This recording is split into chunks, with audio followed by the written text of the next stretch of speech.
Besok malam, Timnas U23 bakal bersua Uzbekistan di semifinal Piala Asia U23. Kita akan membahasnya bersama mantan pemain tim nasional, Christian Gonzalez, dan pengamat sepak bola, Gita Suwondo. Selamat malam, Bung Christian, juga Mas Gita. Selamat malam. Assalamualaikum. Waalaikumsalam. Saya ke Bung Christian dulu. Melihat tampilnya Garuda Muda, ini junior-juniornya Mas Christian, ini bagaimana? Banggakah melihat timnas saat ini? Ya, seorang pemain, saya memang bangga sekali ya. Apalagi mereka mari lawan Jordania, mereka luar biasa. Apalagi kemarin lawan Korea, saya lihat mereka tenang dan disiplin waktu main lawan Korea. Kalau Mas Christian lihat peluang lawan Uzbekistan nanti seperti apa sih?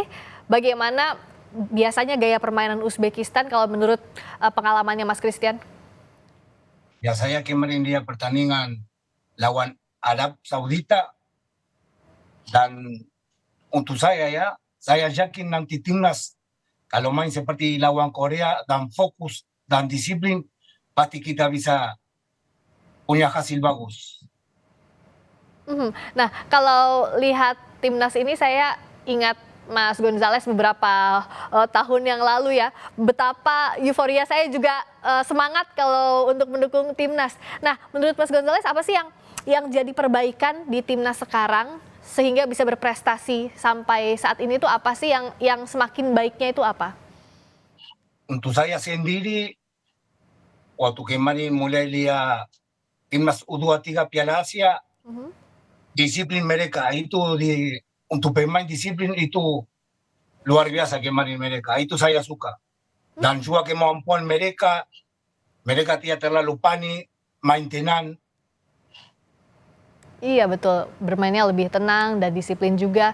Kalau Mas Gita, kita kan sebenarnya kalau dari track recordnya belum pernah menang melawan Uzbekistan. Tapi kalau kita lihat performa 4 laga sebelumnya, kita yang debut di Piala Asia U23 bisa menggedor sampai ke semifinal, harusnya tetap optimistis ya?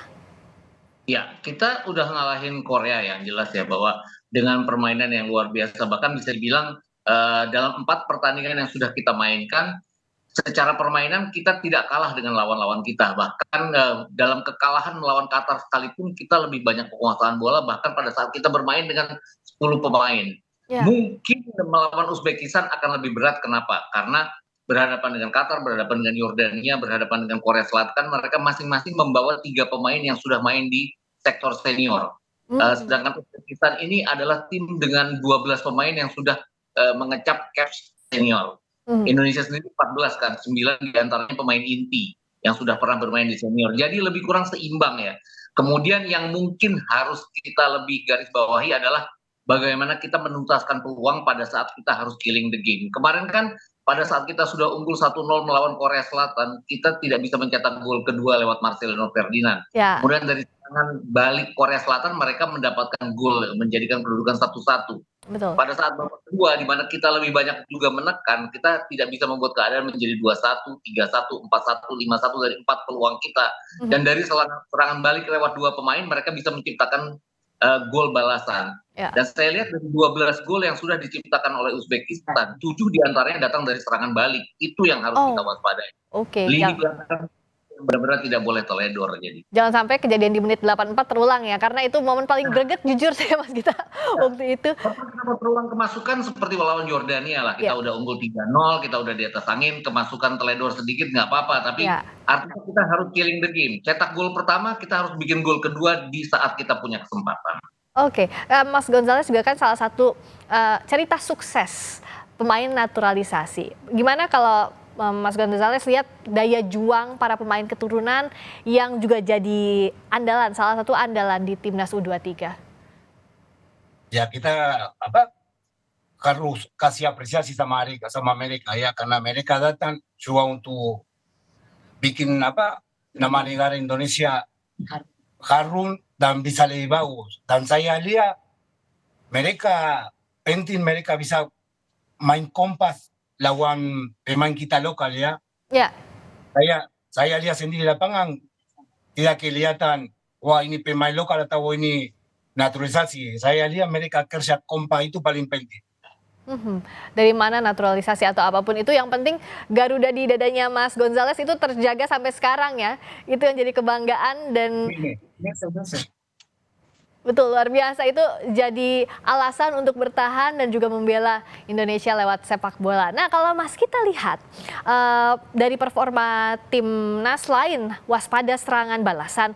Apalagi yang harus Shin Tae-yong baca dari permainan Uzbekistan lawan Saudi misalnya. Kan kita lihat juga banyak sekali drama-drama, drive-drive yang dilakukan oleh para pemain ya, karakter pemainnya. Nah, apakah ini juga harus diwaspadai oleh Shin Tae-yong dan anak didiknya?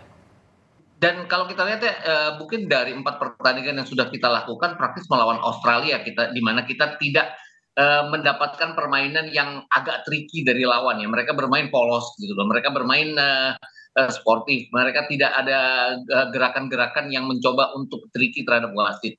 Bahkan pada saat melawan Korea Selatan pun ada gerakan-gerakan lawan yang juga akan agak membahayakan kalau kita tidak waspada. Ini yang benar-benar harus kita waspadai. Juga Sintayong harus memikirkan, pasti sudah dia pikirkan siapa akan menggantikan posisi Rafael Struijk yang tidak bisa bermain karena terkena akumulasi dua kartu kuning. Itu yang juga harus diperhatikan oleh Gonzales. Intinya adalah kita harus memanfaatkan semua peluang yang kita dapat karena ini fasenya fase knockout. Dua-dua tim sudah punya juara. Kelebihan kita seperti yang dikatakan oleh Christian Gonzalez tadi, bagaimana kita sebenarnya percaya dirinya sangat tinggi. Lini belakang kita tenang dalam menghalau serangan.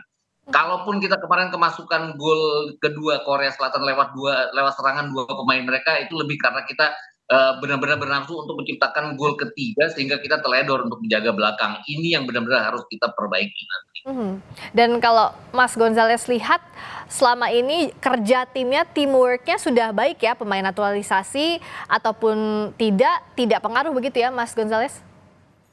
Untuk saya nggak pengaruh, saya lihat 11 pemain asli Indonesia.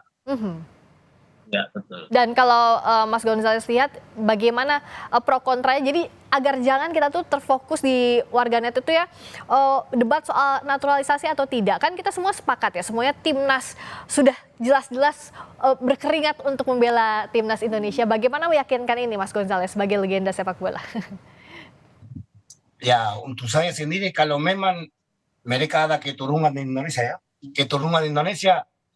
mereka juga ingin maju untuk negara keluarga mereka. Iya, betul. Saya setuju, untuk saya tidak ada masalah. Betul. Dan yang paling penting bagaimana menyiapkan mental jelang semifinal. Mas Gonzales, kalau biasanya sudah di level yang semakin tinggi, semifinal, final, itu kan tekanan mentalnya juga semakin tinggi ya. Kuncinya kalau dari Mas Gonzales apa sih melewati stage-stage itu? Ya, kalau situasi pertandingan seperti nanti besok, saya mungkin untuk bisa gak terlalu pikir banyak, penting tetap disiplin dan fokus dan tenang. Main seperti lawan Jordania, main seperti Korea, santai, dan saya pasti tahu mereka juga paling penting mereka punya percaya diri. Itu penting juga untuk pemain. Ya, kalau Mas kita lihat bagaimana menimbulkan nothing to lose ini ya, karena kalau udah sejauh ini kan pasti pengennya targetnya menang gitu ya. Nah, tapi agar mentalnya tetap terjaga, emosinya jangan terpancing, itu kan sebenarnya yang harus diwaspadai dari Garuda Muda yang punya jiwa sangat muda ini. Ya, saya pikir sih dalam pertandingan terutama lawan Korea ya, kan kita selalu berpendapat bahwa jika lawan menyerang kita unggul terlebih dahulu atau menyamakan kedudukan, kita akan drop. Itu tidak terlihat. Jadi nanti tulusnya udah terlihat ya dari pertandingan melawan bahkan pertandingan melawan Qatar. Mungkin kita off game di pertandingan pertama, tapi kemudian kita melawan ke Australia babak kedua lah contohnya. Bagaimana kita mempertahankan keunggulan lewat permainan yang berbeda dari permainan di babak pertama. Jadi saya pikir rasa nothing tulus itu sudah tercipta dari pertandingan ke pertandingan, dan terakhir melawan Korea Selatan, bayangkan 12 penalti harus dijalankan oleh Garuda Muda ini dan mereka menjalankannya dengan sangat baik ya. Mungkin ada kegugupan dari 1-2 pemain, tapi itu diatasi dengan sangat baik oleh para rekan-rekannya, dan ini membuktikan bahwa fisik kita oke, kemudian apa namanya kesatuan kita oke, juga rasa percaya diri kita oke. Jadi saya pikir juga faktornya adalah siapa yang lebih bisa memanfaatkan keadaan. Karena kalau kita bicara knockout stages, terutama di semifinal dan final, kadang-kadang room for error itu yang membuat sebuah tim bisa melaju. Dan jangan kita yang membuat room for error itu. Mudah-mudahan lawan yang membuat room for error itu. Jadi jangan buat kesalahan sekecil apapun begitu ya, kalau sudah stage-nya seperti ini. Kalau keabsenan Struijk di besok, itu kira-kira siapa yang bisa jadi penggantinya yang punya daya gedor yang sama, Mas Gita? Apakah Sananta misalnya? Ya, terus terang saya sejak saya mengawasi Sintayong ini agak aneh, yang saya pertanyakan adalah kok dia nggak pernah percaya dengan Sananta sejak menit awal ya. Jadi saya pikir ini kesempatan bagi Ramadan Sananta untuk bisa membuktikan. Karena kalau di senior pun pada saat kick off melawan Vietnam itu dia pakai Hoki Caraka. Kemudian kemarin dalam pertandingan melawan Australia juga dia Hoki Caraka lebih dulu Hoki, dimasukkan. Memang Sananta tidak bisa bermain ya karena terkena akumulasi kartu Betul. merah. Tapi kemarin kan sudah dimainkan bukan Hoki Caraka pertandingan melawan Korea Selatan. Jadi saya pikir harusnya Ramadan Sananta besok yang di depan. Kalau banyak yang bilang bahwa Ramadan Sananta kerap membuang peluang, Rafael Struijk pun membuang peluang loh waktu melawan Yordania sebelum mendapatkan peluang penalti di kesempatan ketiganya. Jadi semakin menit bertambah untuk Sananta dipercaya oleh Sintayong, saya pikir juga dia akan memberikan hasil. Sananta juga kan yang menciptakan gol ketiga pada saat kita mengalahkan Vietnam di Hanoi. Jadi saya pikir juga ini kesempatan bagi Ramadan Sananta. Kalau kita sama-sama lihat performanya, semua pemain timnas U23 ini punya kualitas yang baik. Tapi kalau dari kacamatanya Mas Gonzalez, siapa pemain yang punya performa baik dari beberapa laga terakhir? Pemain kuncinya siapa kalau menurut Mas Gonzalez? Saya lihat semua tim ya, semua pemain, tapi untuk kalau saya pilih Marcelinho sama Witan. Marcelino dan Witan, kenapa itu, Mas Gonzalez? Ya karena saya lihat sudah pernah lihat Marcelinho ya, dia tetap konsisten dan saya senang sekali lihat Witan, dia lebih maju terus, seperti lebih punya percaya diri. Ya, dia percaya diri.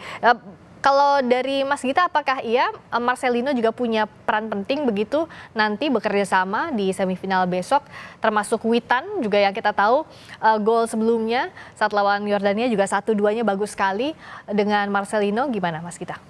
Ya, saya pikir dua pemain itu kuncinya. Terus mungkin ditambah dengan Rizky Ridho ya. Ini kalau Rizky Ridho bisa dibilang adalah center back modern saat ini. Ingat bagaimana dia maju ke depan dan tidak mundur kembali untuk mendapatkan umpan Marcelo sehingga dia bisa memberikan assist pada Witan pertandingan melawan Yordania. Juga ketenangannya di lini belakang ini yang saya pikir juga salah satu kunci keberhasilan kita. Saya pikir tiga pemain ini, kalau kita boleh bicara pemain yang lain, peran dari Nathan juga seperti unsung hero ya. Tidak terlihat karena perannya dia di tengah kadang memang tidak terlihat, tapi dia benar-benar menggalang lini tengah sehingga membuat kita menguasai lini tengah di 4 pertandingan yang sudah kita mainkan. Iya, ibaratnya Nathan itu ada di mana-mana kalau kata netizen ya saat permainan. Dan dia kan tipe pemain seperti saat modern sekarang ini ya, dia bisa bermain di segala macam posisi. Siapa yang menyangka dia bisa menggantikan posisi Ivar Jenner pada saat Ivar Jenner kena kartu merah pertandingan melawan Qatar, kemudian dia bisa bermain juga di posisi bek kiri pada saat Pratama Arhan harus keluar karena cedera. Jadi dia lengkap lah pokoknya. Kayaknya kalau jelang pertandingan nggak lengkap kalau nggak tebak-tebakan skor ya. Semoga ini jadi doa juga ya dari kita. Kalau dari Mas Gita berapa? Aduh, saya sih suka salah nih kalau nebak skor. Sama, takutnya juga salah. Coba inginnya berapa sih yang kita cetak golnya? Saya nggak terlalu yakin bahwa ini akan 90 menit ya. Mungkin 120 menit 2-1 buat kita. Oke, kalau dari Mas Gonzalez berapa kira-kira prediksi skornya? Untuk saya 1-0 Indonesia. Oh, Indonesia. Dan apa pesan untuk adik-adik Garuda Muda, Mas Gonzalez dari senior yang luar biasa ini? Pesan saya untuk teman-teman timnas U23, main santai, tenang, nggak usah pikir macam-macam berat, dan karena semua pencinta sepak bola Indonesia support kalian dari sini di Indonesia. Ya, doa, dukungan untuk Garuda Muda berlaga di semifinal besok lawan Uzbekistan. Semoga memberikan performa terbaiknya. Terima kasih Mas Christian Gonzalez, mantan pemain tim nasional. Terima kasih juga Mas Gita Suwondo, pengamat sepak bola. Sehat selalu, kita nobar besok.